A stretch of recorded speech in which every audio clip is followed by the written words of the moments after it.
Good afternoon. This is the Chicago Communicated News Media daily update on what's happening in Chicago. And today we're going to focus on what's happening with the children in Chicago and their return to school. What is it going to be like for the moms and the dads and the children who have to now focus on learning over the internet as they've done in the past over the past 3 months. My grandchildren, for example, just think that that time that they have to be on the computer is so confining. I don't know how other children feel about it or how parents feel about it. I'm trying to get others to call in and talk about it. So I have on the line with me Lavette. Would you please introduce yourself and welcome to the show? Okay, thank you for having me. My name is Lavette Haynes. I'm Executive Director of Westside Cultural Arts Council on the west side of Chicago, located at the Garfield Park Blue Dome. We are an arts partner at the Gold Dome and provide information, activities pertaining to art, culture, green, and wellness. Oh, that sounds so lovely. Art, culture, green, and wellness. And how will the West Side Cultural Arts Council deal with children, or have you dealt with children that have had to learn from the virtual perspective at home on the computer? Have you had an experience with that? And if so, can you tell us a little bit about what that's like? Um, I've had experience in homeschooling my grandchildren, and it was and it was a new venture for us at the time because no one in our family had done it. So Naomi was homeschooled, and she's now 24 years old. She's a graduate of Columbia College, Chicago, and now she's an advertising manager for one of the oldest publishing companies in Chicago. So her journey was like a first, like I said, as a family. And so we ad libbed pretty much all the way. We pretty much dealt with unschooling rather than homeschooling. Unschooling. Now, can you define what that term means to you? Unschooling at the time with us was not being conventional, Okay. not doing the standard kind of instruction, and it became a bit innovative because unschooling pretty much the child led you to what their interests were. Okay. And so as we approached that particular method, it was just sort of recreating a kind of uh, uh, support for them as they let us know what subjects and um, areas of interest that they wanted, and then that's how we went out and purchased things that were related to what their interests were. Oh, that So is a unique. That's it a was unique never it was perspective. never so heavy-handed. Um, and then we took advantage of online homeschooling program called Khan Academy. Con, And CON. was K H KAHN, I think. Oh, It's okay. been a while. It's been a while. Okay. But Khan Academy sort of guided the kids through first grade to high school. And Okay. so that was a little unschooling as well because it wasn't so structured where they were on it every day. Okay. School was current events from the news. It was conversation. It was discussing things at any moment that they were interested in and that they needed to know the answers to. So I would just recommend to the parents that that they follow whatever instruction the public school has, but also guide the child where the child is letting them know what their interests are. Because the more a child is interested in something, the better the learning. Okay, I'd like to welcome Miss Tashika Haney Morris to the line. This is my daughter-in-law, and I'd like for her to give you just a little insight into her experience with homeschooling since she's been forced into that position because of the coronavirus and her job being such that she has to work at home now and still work with her children doing the homeschooling. Tashika, tell people who you are. Give us a little background. Hi, I'm Tashika Haney Morris. Right now, I'm a supervisor at a online financial institution called Integra Credit. Um, so this last school year, I had to work from home as well as do homeschooling for 4 kids, which was very difficult because I really didn't have any kind of experience as far as homeschooling and all the different um, applications that they have to download and the type of computers. Like I went out and bought the kids computers. The first type of computers wasn't the right computers. Then I had to go and take it back to make sure that I was able to download all the apps that they need. Once we get that together, just basically trying to figure out a schedule where everyone can peacefully do their work and I can still work from home at the same time. It was very challenging. It took about a few weeks for me to get it down pat. But I do not like it, but I was forced to do it. Um, What don't yeah. you like about it? Well, with the teachers and them toggling through different applications and me working from home, I think it would be different if I can just focus my attention just basically on the kids. But because I'm working 8:30 to 5, and the kids was going to school from 9 to 3, it's like majority of that time I'm still working. So with me being a supervisor, I have meetings. I have about 15 reps that's under me that I have to attend to as well. So it's like I have to try to get everything done at once. December 25th. I want to talk a bit about my relationship with December 25th. Instinctively, most of you will acknowledge that as Christmas Day. So, I didn't grow up celebrating Christmas. Well, that's not entirely accurate. I did to a certain point, but then my family reverted back to Islam, and then it became a non-existence in my household.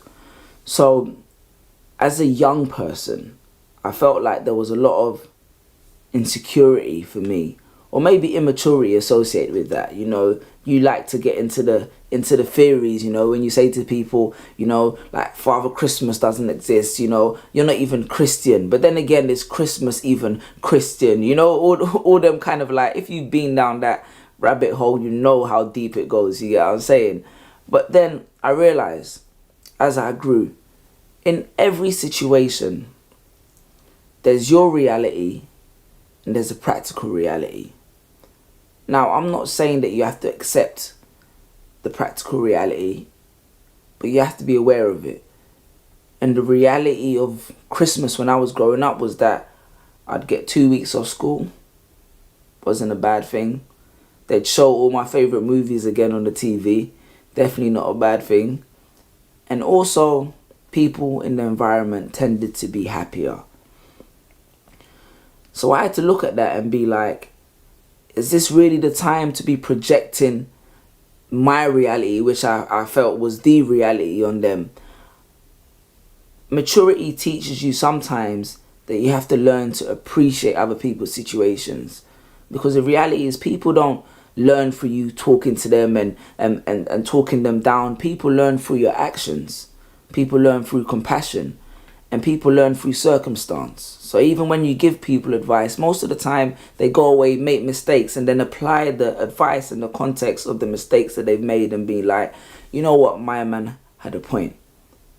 So with this COVID-19 coronavirus situation,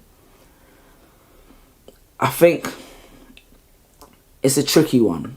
I don't really know everyone's personal situation. Your immune system could be 100, or your immune system could be down here. Do you get what I'm saying?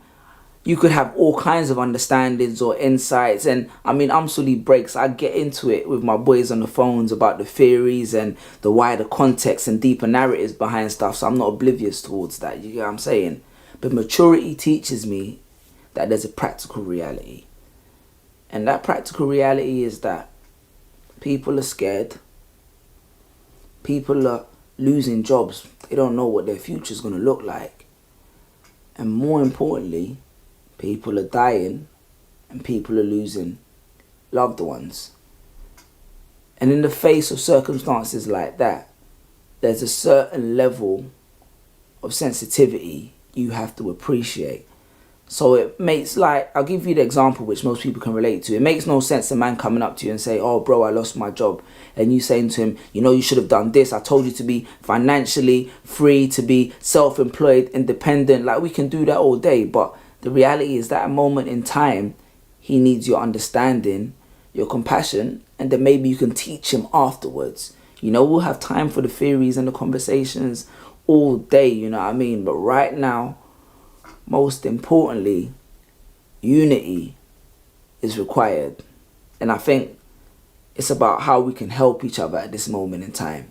It doesn't have to be how you can help the wider structure even, but how you can help the people around you, which is most important. Because you never know how life's going to come at you.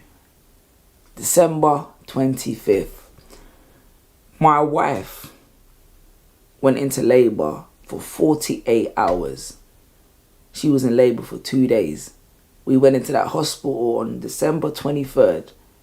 And then my first child, the light of my life, my child came into this world on December 25th.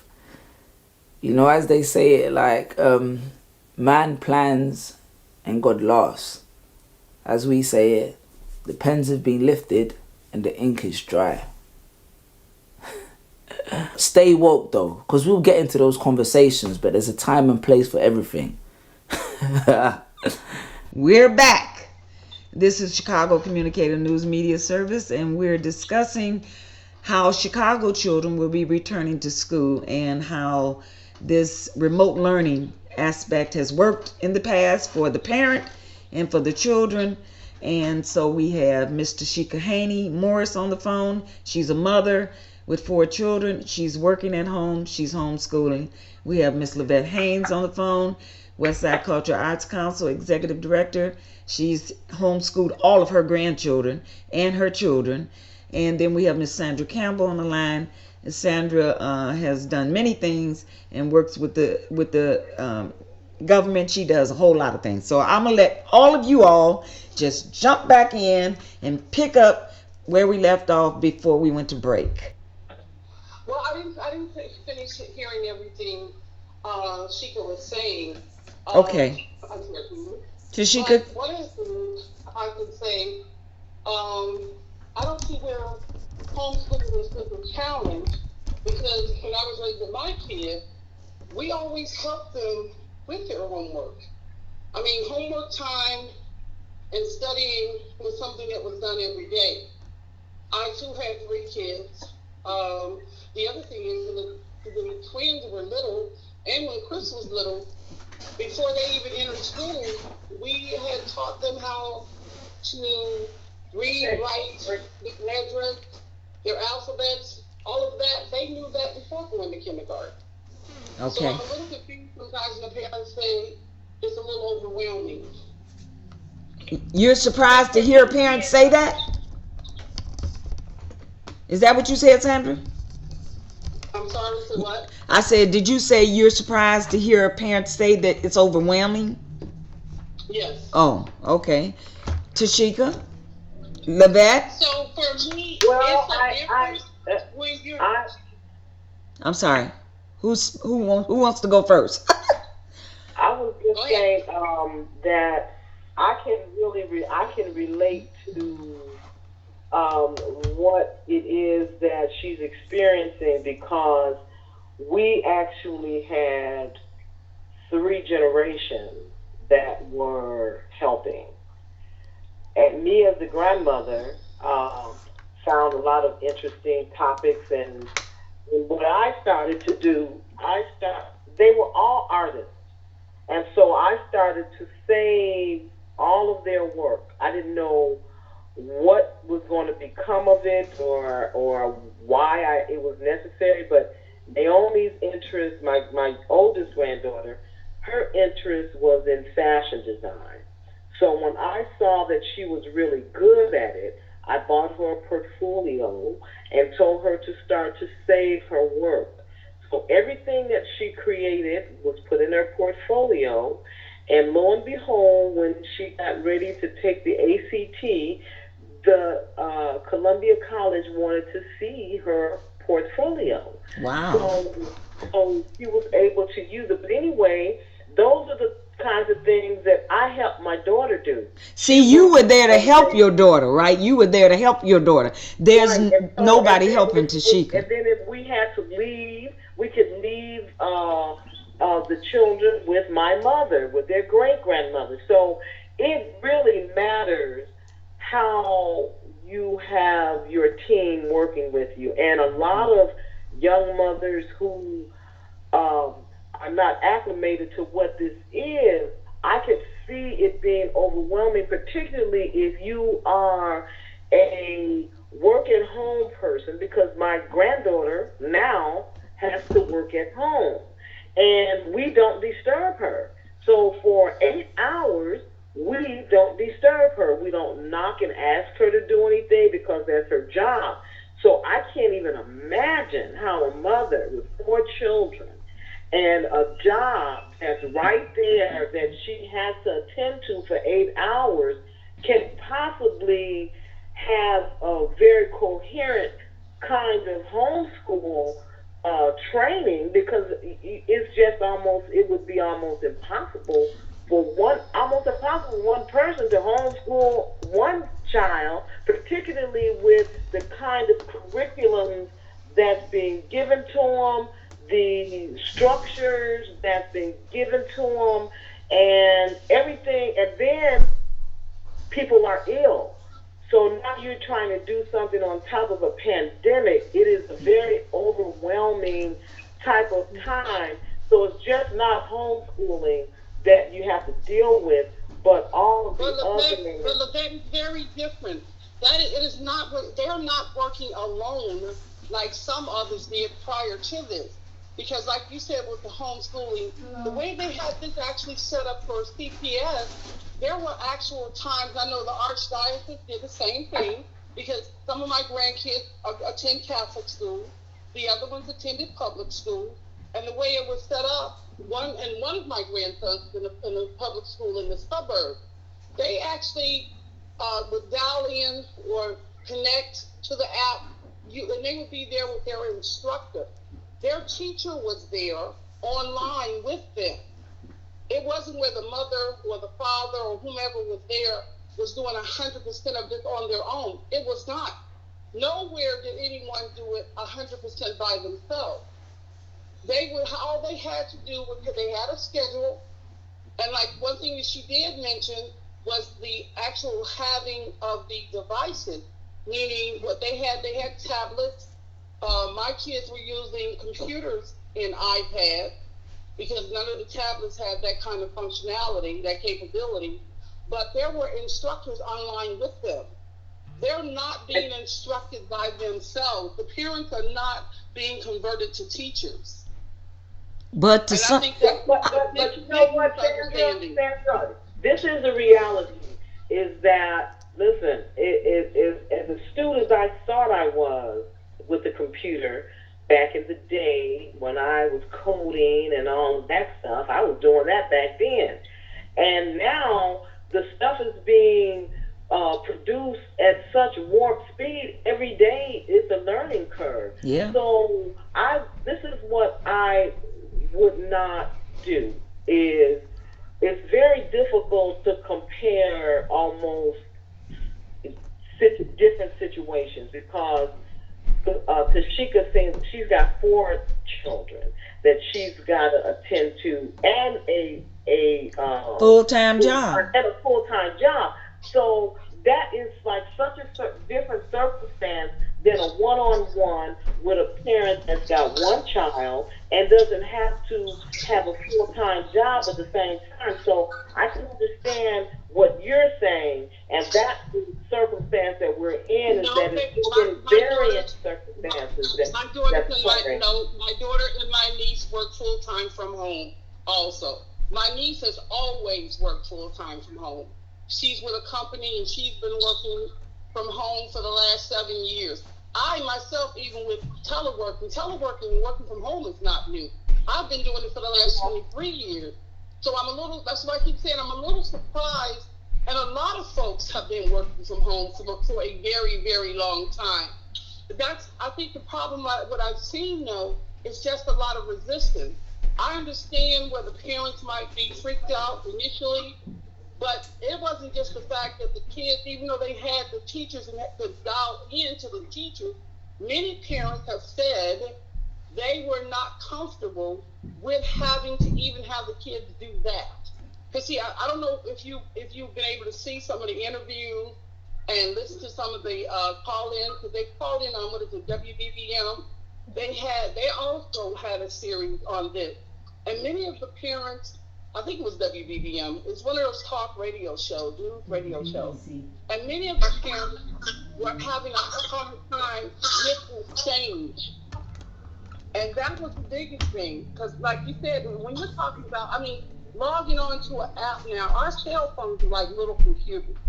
These kids and a lot of the parents who have school-age children, they know how to use the electronics.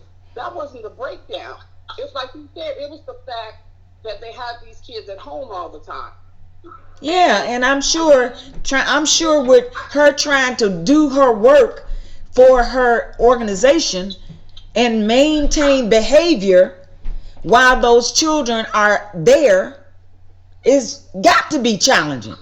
We're doing a podcast right now, and I have my grandchildren over here. They're 7. They're twins, 7 years old, and my granddaughter is 10.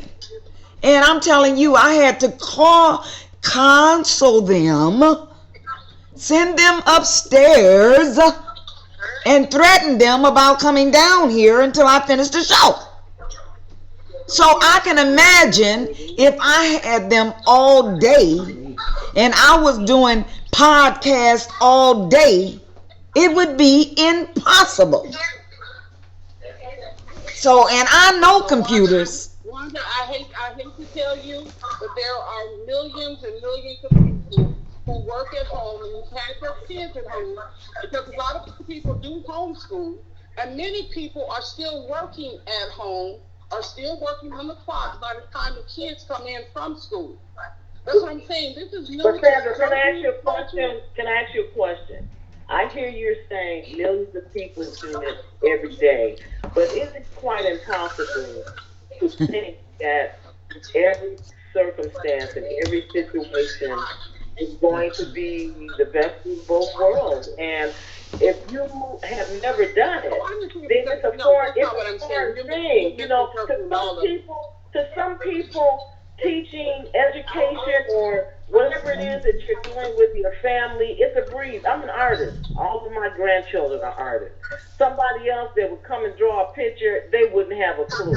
I have been a jewelry maker for 40 years. I would not expect someone to take the tools and be able to create what I can create. That's impossible. So I think we have to give leeway to Tashika being honest about her inabilities or her abilities. And I Oh, think what it is I'm that not we can give I'm her not no, criticizing. I'm no. not criticizing I know, her, I nor am know, I but saying what that she should I say know, it's easier. I'm just I letting hear what her you're know saying. that people have been doing this because a lot I of know people, no one that's is why I denying said, that. No one is a denying lot that. of I'm people just have been saying saying that as that was a so young mother, unusual. I think if we could give her more instruction of how she's already saying it's overwhelming. And so if Well, it's overwhelming that's, to her, that's her you just reality. said the right And so word. You just I said think, the right word. The word you say is what now? structure. You just said the right word, structure. You have to have structure if you're going to be doing anything outside of your norm. And that's the But same who thing with says that. that she doesn't have My children, structure? I She work from could home. very My well children, have structure. Romeo, She Romeo, didn't say she I didn't work have from home. structure. She just said it was No, overwhelming. no. And you can have structure and Yvette, still you're be not listening. overwhelmed. Yvette, you're not listening. I Uh work from huh. home with my grandson who's 7. I work from home with him from the time he was an infant until he's 7 now. But like Wanda just said, there was a routine because we don't work, even though you're working from home, and even though you work 8 hours a day, especially even a sedentary job, we don't work constantly that entire 8 hours. We do not. They don't do it in the office, and we don't do it at home either. So No, what no, you no, no. do have Hold is it, hold it. I you watch my have that granddaughter. Listen, structure. I watch my granddaughter every day. I don't interrupt her because she takes her lunches. But And okay, no, she doesn't that's work every day. fine. She works that 8 hours.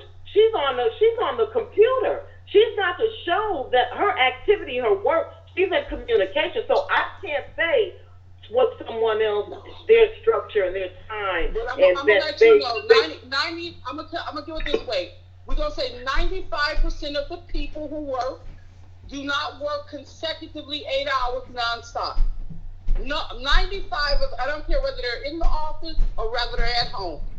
95% of people do not work every minute of those 8 hours.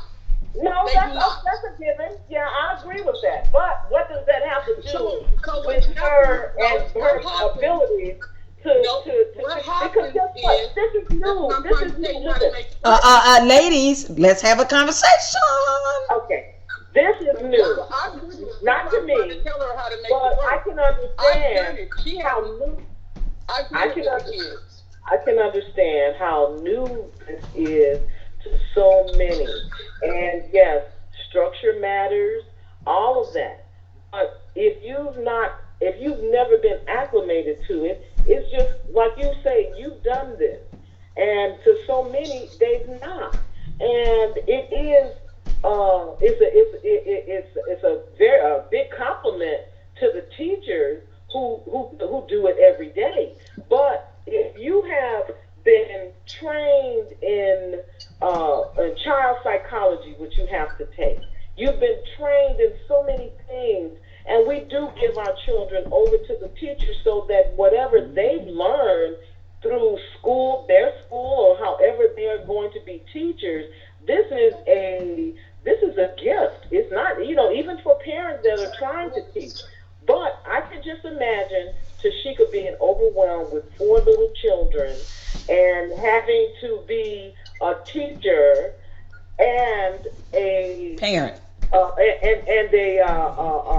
full time employee. Yeah. And so I think that it is going to be maybe some training for the parents, some video examples of how to do it. Because I have a teacher that I'm working with right now, and this is what he told me last night. He said, I have already been trained in the virtual learning. He said, when these teachers go, because he's been working in this since March. He said, when the teachers get ready to go back to school, he said a lot of them are not going to know the ins and outs and Mm-hmm. the tricks of the game, because he's gotten through all of the hitches in the virtual learning, and Right. so that too is is something that, it is a curve in it, and so for some it's going to be a breeze, and for others it's going to be pain, Well, I and so think like. I agree with you. I agree with both of you all to some extent. You both of your positions. I understand where you're coming from. However, I'd like to give Tashika an opportunity to tell us, as listeners, what kind of support would aid her in her new venture to teach, to work with her children as they learn remotely from home. What can we do? What can be done to support your what's going on in your life with the children in school? Um, like when you would come some days and grab them and then they do their schooling Yeah. from your house, that was a lot of help. Okay. I was able to focus more on work on those particular days. Okay. When you came in, got them sometimes, and they did work from your home. Okay. But Okay. I mean, besides that, like I said, eventually I got it together.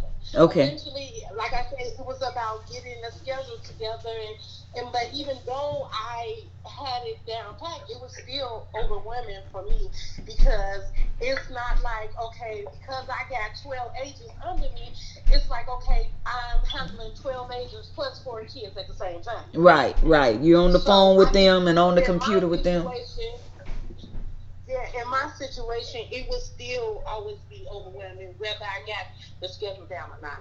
Okay. Okay. All right. Any Yeah. recommendations that you'd like to give to any young parents like yourself that are experiencing similar situations? Because we all have different situations. But for the young parent that is now forced to work at home because they're not essential workers, they can't go to their jobs, but they still have families. They got husbands, they got boyfriends, they got children, they got aunts and uncles. Some people taking care of parents and children. What recommendation would you have for someone having a similar experience? I would say prepping is the most important thing. Um, from having a schedule on what child, where they're going to be at, what time they have to be on, as far as their meals, what they're going to have for the day, and just not giving up. If Yeah. it doesn't work the first time, try something else to see if it works for you. Because what might work for one person may not work for the next. So just at least trying to different ways till you find something that does work for you. Okay. Okay. How many hours? Is there a certain hour that the kids sign in and the teacher is available to assist them with their remote learning? So how my kids work, the twins logged on at 9 o'clock. The teachers is with them for 1 hour during that 9 o'clock, and then the next 2 to 3 hours, the teachers is off the phone, and we have to just make sure that they complete all of the lessons that was scheduled for that day within that time frame. Oh. And then the older kids, like Asia, she had to log on from 10 to 1. She had 3 different online instructors, and each of them was an hour long that she had to do. So after she logged on from 10, I think she finished her last one at 1 o'clock. After that, she had to complete all the work for those 3 classes.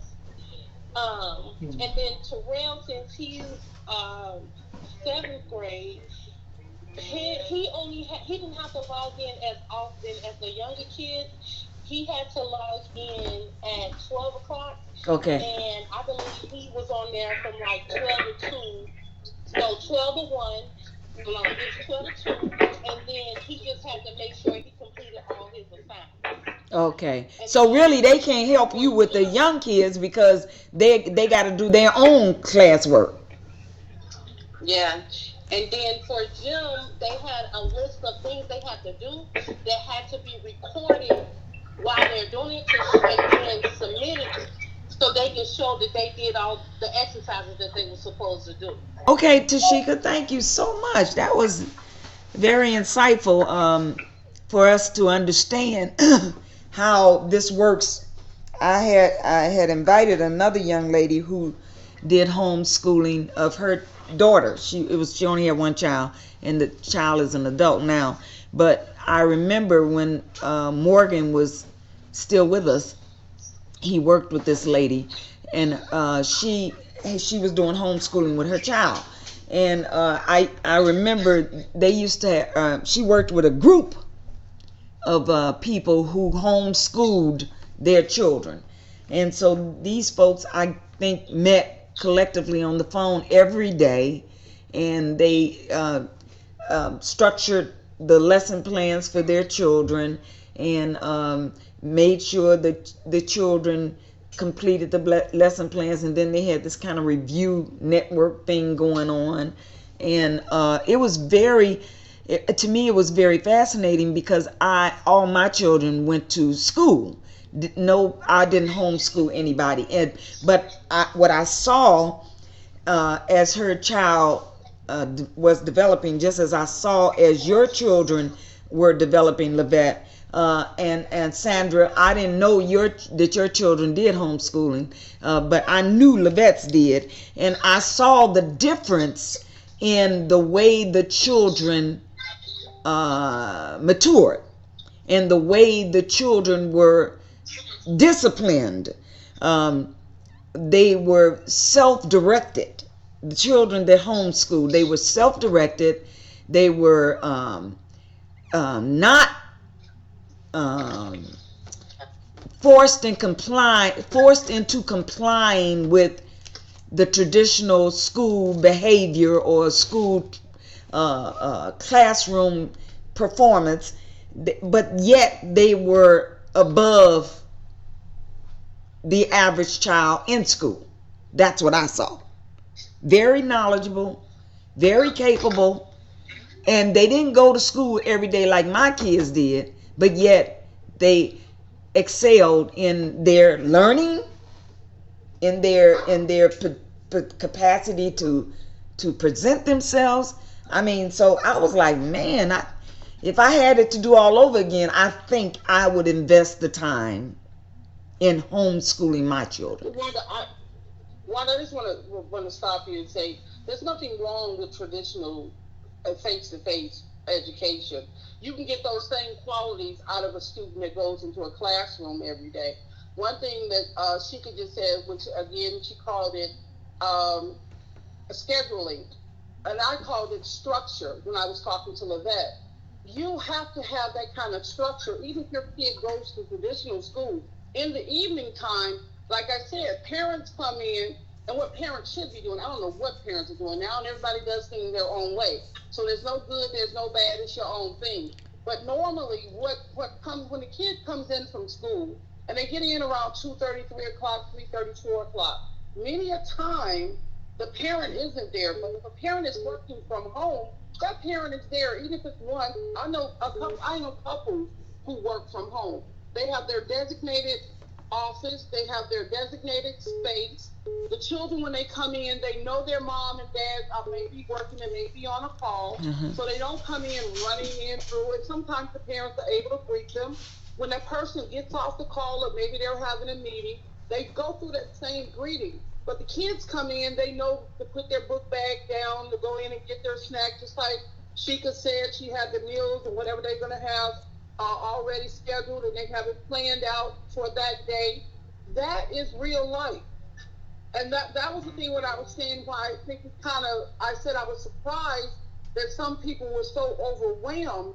But when you have your kids in some kind of structured environment, even though you may not be going to the traditional school all day, every day, your kids have a routine. I understand some of them might have been a little resistant, I understand this was a new thing for a lot of folks. I had people who said that they didn't want to work from home. They were sent home to work for their own safety and the safety of others, and they said they hated working from home. And Oh. they said they couldn't concentrate. It had nothing to do with the kids. It was a matter of the change. And that was the thing I think, and the people who I've seen where their kids have did well, and that they have did well with working from home, they were a little bit more receptive to the change and what they had to do. Like she said, like Sheikah said, you had to come up with a system, you had to come up with a structure, you had to come up with a plan, you had to come up with a schedule. Because other than that, you weren't going to accomplish anything. And now that we're going forward, I hear a lot of parents who were really angry the other day when the city decided to say that the kids were going to work, we're going to be out for the first quarter, they're going to do virtual schooling. And I mean, parents went to Facebook and to Twitter, and they were saying all kinds of things. They pretty much were cussing out the mayor and everybody else because they said they want these kids back in school. My thing, I found that to be shocking because I'm saying with everything that's going on with COVID-19 and the number of people who have died, and the fact they keep saying just because you're young, you're not immune, and you mean you're not immune to getting it, you're not immune to having long-term effects from having it, and you're not immune from dying from it. You need this. They're not. I don't understand why they can't process that we're not telling you, or you're not being told to educate your kids at home for convenience sake because we're having a party or the school don't want to be bothered with your kids. They're telling you we need your kids to stay at home. We need your kids to be educated from home just to keep them safe and to keep our educators safe and keep them available to provide that instruction to your kids that they do need and they are helping and they are giving, although the kids are at home. Yeah. We And got. that's the part I'm having a hard time trying to figure out what's the problem. Okay, so what's the problem, ladies? Levette, what's the problem, Tashika? I just feel like it's just not for everybody. But some people may enjoy doing working from home or homeschooling. It may not be for that person. So if they feel like it's not for them, they don't enjoy it. That's just how they feel. For them. Do you like working at home? It's not meant for them. No, I don't. Okay, okay. So if I you had would a rather choice go to go back to work, you would go back to work. Yeah, if I had a choice to go back into the office, I would go into the office. I just, I just don't enjoy working from home. Okay. I mean, I think it would be a different experience if I can focus more. Right. Um, but We I go. is, and then even with my reps, it's difficult to try to get them to I don't know. It seemed like working from home, everyone it's like they more needy for everything. And I don't know if I'm explaining it right, but even with my reps, it's not the same trying to coach 12 reps from home. It's a lot of people that's not tech savvy, and they can better catch it on with that one-on-one personal versus Do you all virtual. do you all Um, use Team Viewer so you can see their screen and they can see your screen, and as y'all work from home, y'all can share that information? Have you ever tried that? Yeah, we do have an app that we use where if I need to share my screen or if they need to share their screen, Okay. we can do that. And then like we have like our Zoom meetings and things like that. Okay. Um, I, I mean, I do it because I have to do it, but personally, it's not for me. Okay. Okay. Levette? I'll think about it. What does Glenda think? Glenda, what do you think? Well, I'm kind of in the resource referral area, even though I'm kind of like all of what you all said makes sense. You have to gear that particular whatever it is to the focus of however that person is going to treat it in their area versus them knowing or not knowing the system and how to navigate through and get through with their children, or how to plan out ahead of time so that you can try to do two or three things, maybe being at home now. And like Sheikah was saying, I think sometimes Sheikah people do have a tendency, they feel more needy to lean on you because they don't have that One-on-one contact. one-on-one or that office atmosphere, which is totally different from being at home. Okay. All right. Yeah, that's true. Working at home does take structure. It does. It does take motivation. You have to be inspired to do what you need to do. Right. Otherwise, you will slough off and you won't do it. It won't get done. And sometimes just getting up, getting dressed, and getting out helps people get started. And not only that, Get started. Yeah. I don't know how that system went because I don't have children in the public school. However, National Sarcoidosis Foundation for the Arts, we are a community collaborative advocacy group that we collaborate with the neighborhood, the community, and the academics, is so that we can help with the quality of life throughout our communities and our families. Because if I don't know or can't get the information from what the board said, the parameters of what we're doing is, and I don't have the supplies or the this or the that, that's going to be another thing that comes in play too. How can I do this? And I was sharing with Wanda today, and I will share with you all before we go off the line. Yvette, maybe you might know, and the other young lady too, RYH, which is Raise Your Hand for Illinois Public Education. Do y'all know anything about that? No. Okay, I'm on that committee, and I'll give you all some information in the calendar before we go off the line. But if you don't really have everything to work with, it is gonna be much harder on you navigating your job from home. Plus, you got employees you got to instruct. Plus, your children, and keeping everything in as proper perspective as you can without an aide or an assistant. That it could be a bit much and a bit overwhelming. Well, Linda, I think that you sort of hit it on the head right there because as a person who doesn't have really very much to do with the children in the school, I was teaching after school at the Park District, but they have limited to only staff to deal with the children.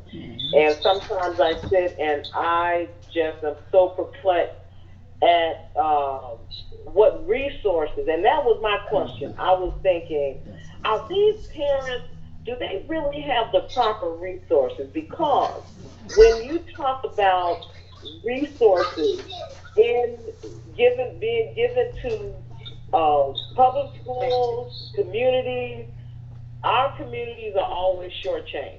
I remember this little thing that happened years ago when the Oprah went to our black kids and she asked them, "What would you want if you could have it?"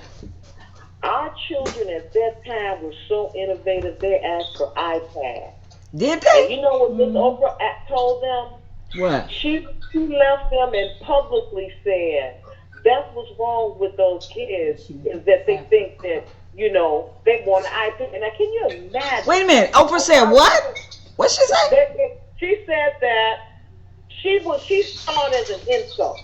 An insult. Yes, she saw it as an insult because she thought these children only want these toys to play games.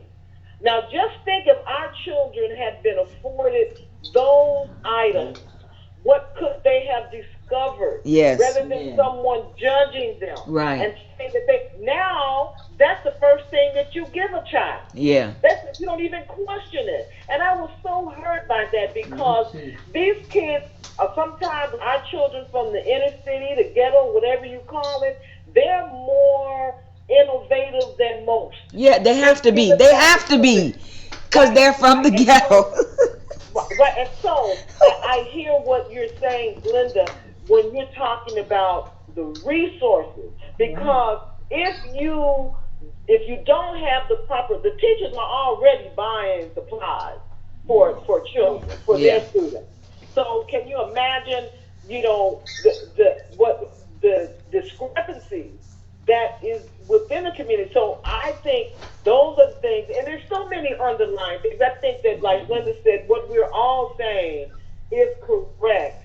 Some may weigh heavily on some aspects of how you do it, and the thing is that it just needs to be done. It needs Because Right. to be right done. now, the Yes. end result of no schooling is the chaos Ignorance that is we're ignorance. experiencing in Exactly. our Yes. streets Is right it? now, because what's Exactly. happening is total Exactly. chaos Exactly. out of control. Yes, I agree with that 100%. Well, ladies, I mean, hey, everybody's perspective is correct. I learned today from somebody I was listening to on the news. They said, there is no right or wrong, Yeah. there's only reality. And reality is what it is for each of us individually, because that's how we're here in our individual domains. So, yes, reality is for each of us what it is as individuals. And so, when your kids are here, Tashika, and I am working with them with that online piece, it reminds me so much of what I was doing with my dissertation, in that I was working with seniors from around the country online, and they had no experience with the approach. And so I remember one senior that I had, she would come to the church where I was holding the classes, and others were online. And every day that she came, I would have to reintroduce her to how to get online all over again, because she forgot from the day before. So can you imagine the senior that was in California and got online? I had to quickly find Team Viewer, because I had to be able to get on her computer and help her find the icon for getting online. So what you call that, a team what? Team View. Viewer, like you view Oh, okay, I something. have to stop. See, I'm one of those things. Look, I'm one of those things, Wanda. You're going to have to call me every day. I'm sorry. Me Oh, too. Me too. and what I think what Sandra said is sort of like where I am, in a sense of she said something about, it's not wanting to learn, but resistance. That's what she said. Okay. And so I'm part of that, because like this brother Ron Prince, he's like a tech guru, that we're around, Wanda and I. Yeah. And so my daughter thought that I was a genius at the computer, right? And I'm just trying to tell her, no, not me, no, please. The little things that you've seen me do, no, that's not. And so I was at Ron, and I said, Ron, she was on the phone, right? And I said, Ron, she thinks that I'm a genius. I said, would you tell her what I am? And you know what she said? He said, not. He just had to get up straight. Because look, I had a problem thinking that Ron had sold me a bum computer for 3 months. For 3 months. And then he finally said, take a picture. I said, I can't get the CD to go in. And I thought, I was like, this dude's a gypsy, right? And so when I took a picture and gave it to him, he said, Levette, tell me the computer upset. He said, you put the computer upset. Oh, I you had to get bet. that CD in there. I had to get that CD in that thing. And every time it was just rejected. Come on, right now. That happened to me with a student, with a disabled student that came up there on. Remember when I was up there on 69th and right by Halsted Green, I think it was. I forgot the street. Anyway, I was what was I? I was the board president of Imagine Inglewood If. So would hold these classes, and the buses would bring the disabled adults in their wheelchairs and so forth. And one man, he had to hold the stylus in his mouth with his teeth because he didn't have no movement from the neck down. And so he would come and every day take that daggone stylus and hit that screen, and the screen would he'd hit it so hard. It's almost like I was telling him, move your head forward slowly, and touch the screen. He moves his head forward and back, and the screen would just, the image would just disperse. I was like, it did not just tell. I said, okay, now this time we're gonna have you move back a little further, and then just lean forward gently and touch the screen. And I'll be darned if he didn't come in. I was like, okay, so I see we're going to have you talk to the computer because you can't touch it. Because when you touch it, you just touch it. And so I had to learn different learning styles with all these people, because some people learned by visual things, by seeing things. Other people had to do things, and other people, you had to just keep repeating it over and over and over again. So we all have different learning styles, and I guess that we just do. And so yes, to each his own. Any final comments, ladies? Yes, if you ladies don't mind, please get your pencils and paper handy. I have the fiscal 2021 CPS budget, CPS going remote, an upcoming event from Raise Your Hand for Illinois Public Education. And so they have their calendar available. I'll give you their email address if you like to email them. Get on their list because it's very good information there, especially to share with our families that will get more out of homeschooling their children. And it also lends a supporting network to them as well. Oh, okay. So it's several events. Actually, one is tonight and one is tomorrow. These are online? Yeah, I'm going to give them the email address to Raise Your Hand for Illinois Public Education. Is all lowercase, R like in Robert, Y like in yours, H like in Henry, at I like in ice, L like in love, R like in Robert, A like in apple, I like in ice, S like in Sam, E like in Eddie, Y like in yours, O like in orange, U like in yours, R like in Robert, H like in hand, A like in apple, N like in Nancy, D like in David, dot org. Send letting know that you have a concern. Tell anyone you share it with, and they do provide a calendar. It says Monday, CPS released its proposed fiscal year 2021 budget. Okay, so they're going to be having different web things going on. Budget books they have on here. WBEZ is one of the radio stations that keeps up with them and do Short Talk Chicago investigation on what's going on with the school, where the money and stuff like that. And so I won't try to give you all the detail. I prefer to give you the calendar. But it do talk about the budget, the hearings, and everything else that's coming up, starting through the 18th of August throughout the 21st. So you have the CPS announced remote learning starting. They had something that's already gone, but go to the site anyway. Police Free School News, an event, learn more, organize, and support our Chicago youth.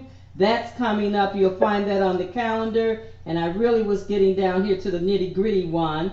They have a Zoom coming up on Wednesday, August 12th. That's now. That's today. Oh, that's today. And that's Parents Adult Alliance and School Community Planning and Strategy Meet Up. That's at That was 12 to 3 today. Oh, okay. Hopefully, they got some information that we can refer to at a later date. Then August 19, 6 p.m. to 7:30 p.m. You do have to register, and that's the Parents Adults Aligned School Community Planning and Strategy section. Focus on CPS Board of Education. Okay. So let me get down here to the real dates they gave me down here. I like too that what's coming up with Hyde Park High School and the school in the park at 51st Street. They both are going to be doing something. It is in the calendar. I think we ought to look at it because Hyde Park is doing a screening. The screening is of the 63rd boycott documentary History to Hyde Park Students. So that's Black Student Matters on August 13, 2020, 6 to 8 p.m. And they'll be talking about educational equality 1963, 2020, and beyond. So like I said, I'm going to refer you to go to the site. RYH, which is raise your hand, signs onto the letter in regards to them not getting that budget passed for the police department. And I was looking for the date why. Still Hungry for Justice. That's being celebrated. Friends of Kentwood, Oakland, community organization, Diet Hungry Strike campaign coming Monday, August 17th from 10 to 2.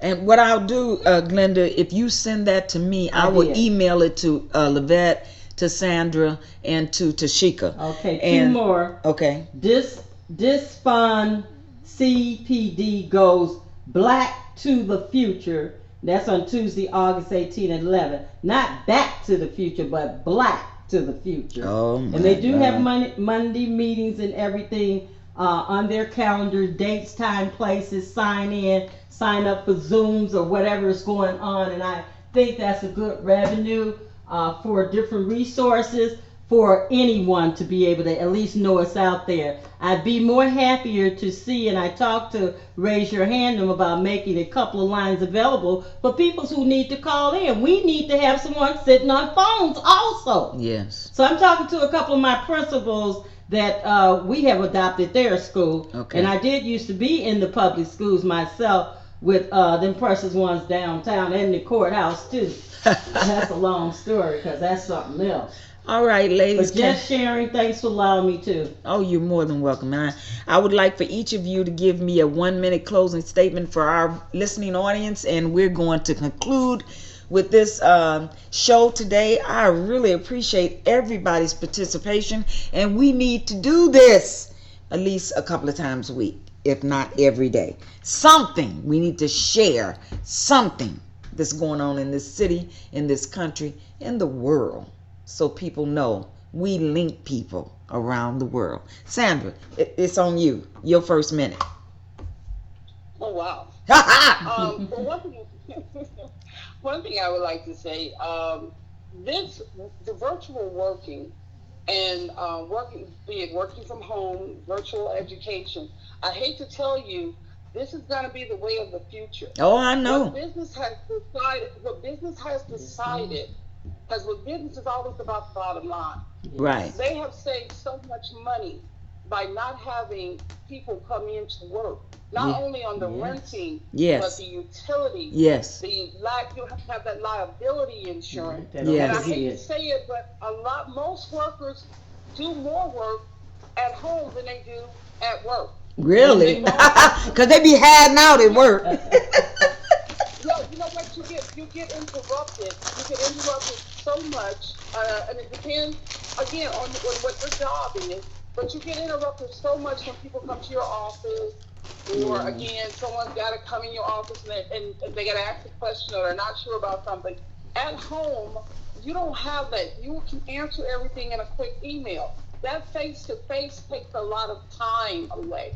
And even people who normally want to meet with you face-to-face, they tend to be more expeditious, more speedy, and more to the point when they're sending you an email or when you're talking to them on the telephone. Mm-hmm. It's not like when you come to this certain amount of fellowshipping and fraternizing when we're all sitting there because we got to talk about your shoes your dress, your suit, or whatever. You don't go through all of that when you are working remotely. So they actually get more bang for their buck. So I kind of would tell people, kind of get used to it. And I do understand what Sheikah is saying, but I think if Sheikah were introduced to working from home first instead of working in the office first, that makes a big difference. Just like you said, kids who are homeschooled are not having a problem, even if they were homeschooled part time. They're not having a problem now with that transition because they were accustomed to it. They were kind of used to it. And that's like with the year-round schools. Some of the year-round schools in the country, kids will actually go in the traditional classroom sometime, then they would be at home the other time, because some places of the U.S., they get 20, 30 inches of snow. Their kids can't get out for 2 or 3 months. So they are being educated virtually. So this isn't such a bad thing for some, but I think it's kind of going to be kind of the way of the future. But my other concern too that nobody brought up, I think the vet did touch on it just a little bit when you talked about resources. I find it to be a doggone shame that we have as many billionaires and multimillionaires who are African American, and to have to hear and still know that there are some homes, again, most of them impoverished, mother and father, some of them single parent, where they can't afford internet. And there is a program out there to get internet in their home. And it's kind of sad that, again, those individuals, as well as our clergy and our politicians, haven't pushed for that to occur. During the last 6 months, everybody's been home. AT&T, I know, is more than willing to do it, and everybody's piggybacking off of AT&T. No, they're piggybacking off Comcast, sister, because they've been doing it a long time. Well, you got to remember, Comcast and AT&T are the same folks. Yes, well, that's General true. Electric told Comcast they still got to go through that. But we should not have a situation. We should not have a situation where someone is saying they don't have internet. And I know I have a friend that's out there. He's trying to identify some folks, and they're paying internet for those who can't. They're doing this nationwide. So, but if maybe in one of your other podcasts, Wanda, you can actually maybe have one of these politicians and see why aren't they? Why haven't they stepped up and just said, hey, if you don't have the money, everybody can email, tweet, text, and they can make it where they can pay for that and make sure that they have internet for those kids. Right. And the other thing, again, too, iPad. I do understand, because one thing she's talking about the budget, I'd heard a rumor back in May, I guess, where CPS was going to buy and provide, make sure everybody had the right equipment. Because I know when they first sent everybody home, I heard of some people only getting one device for 4 kids. And that wasn't going to work. How did that work, Sheikah, for y'all? How did that work for your family? Was she caught up in that too? She was. Maybe Tashika. I think we lost her. But go ahead, because I know she had to end up going to get her own computers. But that was crazy, and they do have a way of making sure parents get it. So I mean, it's just some of those kind of things we need to look at, because in other states, the parents are being provided a device for each kid. And again, if they can do it in those little bitty states, they can do it here. Definitely here. I agree. Okay. They spend money on everything else. Yes, they do. Levette, what's your closing remark? Levette? Did I lose Levette? Can you hear me? Oh, I can hear you, yes. Okay. Hold on one second. Yeah. Hold on one second. Okay. Can you hear me? Yes. Okay. What's your closing remark? I maybe I'm not as busy as I think, but I know I'm up every morning, maybe before the sun comes out fully. Yeah. And I sort of took time today to do this, I was thinking about, that it wasn't so easy homeschooling because of the anticipation we had with my granddaughter having to go to college. Okay. And that's where the fork in the road came in is, okay, well, how do we really do this? And so by me saving her portfolio and her being mentored all throughout her teenage years through various homeschool programs. See, we found programs for her to be in. Uh-huh. And she mentored with a college, Columbia College professor before she even got to into college, as well as another professor from the Art Institute. Okay. So by her being mentored by those people, when she got ready, and one of the requirements was a letter of recommendation, she got highly recommended by both of these two people. And Oh. so those are the kinds of things that, I mean, this is if that's the route you're going to take. Uh-huh. Most people are taking homeschooling right now because they're forced to do it. Right. But a lot of people are going to continue to do it because they're not going to send their children back to I school. got it. And so that journey, and what I did tell my grandson, I said, listen, what you experience, you need to journal that. You need Mm-hmm. to Yes. Yeah. put that as a handbook Yeah. Thank for you. Thank you. homeschoolers Yeah. and Thank what you. they are going to expect, because one of the things is that you can't shrug taking that ACT test. Oh Right. yeah. And so that was sort of a test of, well, y'all really teaching her anything? And so when she did pass the ACT and she showed her portfolio and letters of recommendation, Columbia College said, "Hey, you're in." And so, Amen. 4 years later, she graduated with a degree in graphic art and a minor in live performance arts. Look at And that. Perfect. I so, like it.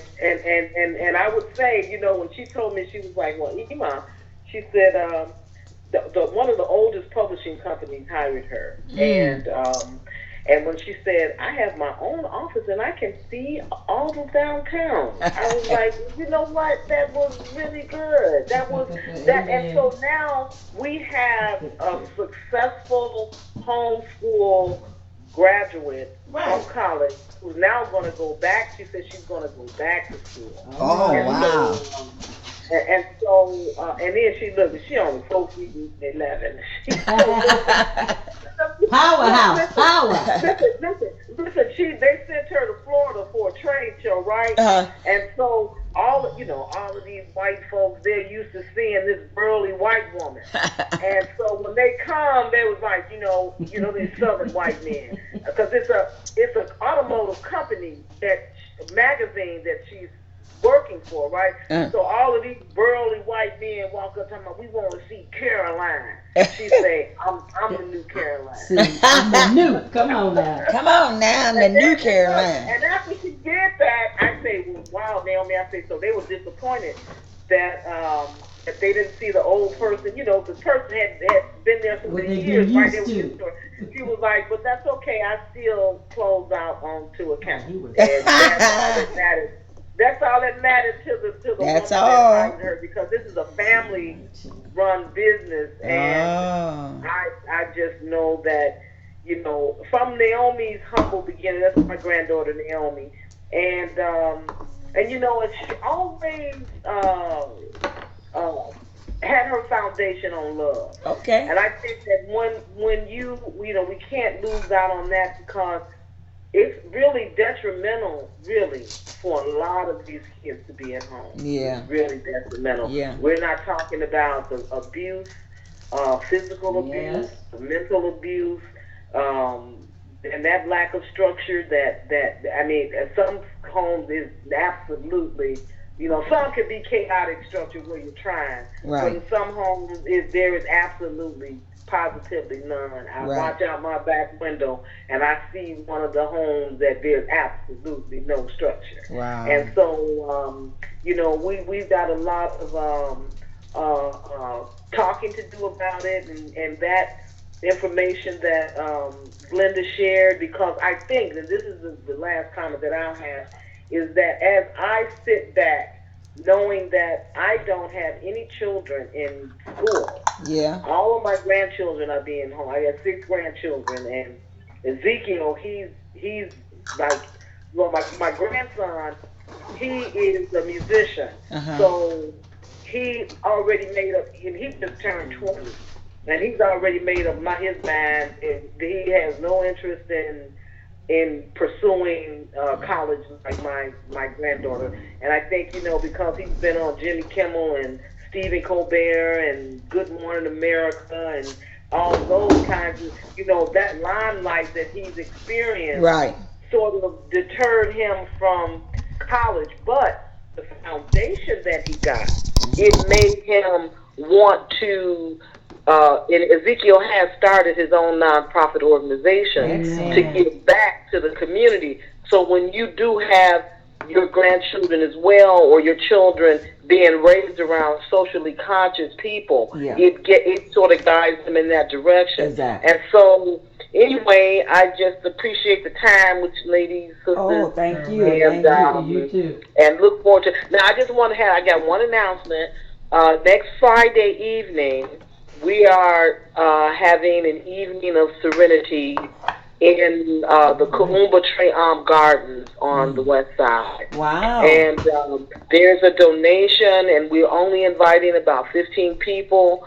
And so once I get the 15 people, then that's it. Okay. We're going to have Ezekiel is going to be playing, and Ron Prince, and Tamari T. Okay. And Lavette Haynes is going to also be performing. And Wow. so All right. I'll share the information with Wanda. Okay. And Send it to me and today so I can post it. yes, I will do that. And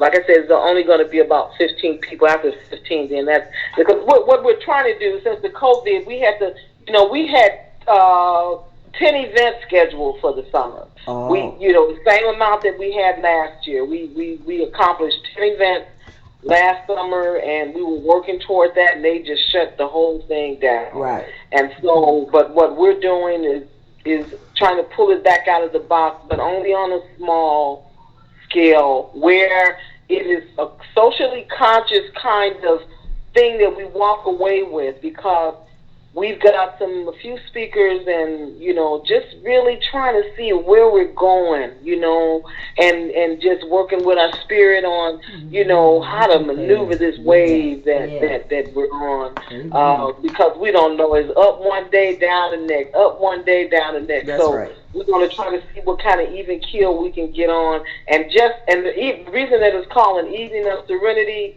because we really don't want to be too heavy-handed with it. We just want a few people to come together. You can bring your own booze if you like, and then the social distance. We actually wear a mask. If you don't have one, we will have them. And so I'll share that with Wanda by tomorrow afternoon. Okay. All right. All right. Well, thank you so much. Thank you for joining the discussion. And Glenda, thank you as usual. Do you have a closing statement? No, please go on and get that, raise your hand and get on their mailing list. It's a great resource. And thank you all for participating. Glenda, if you can, if you remember to give that information to Wanda. I sent it. As you were talking, I got lost at that. Okay. Okay, we'll send it, and it has the calendar of events on it. So if you all like, she can send it to all of you all. Okay.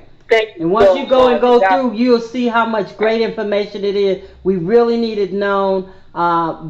We got to make sure that we're getting out the resources that we do have.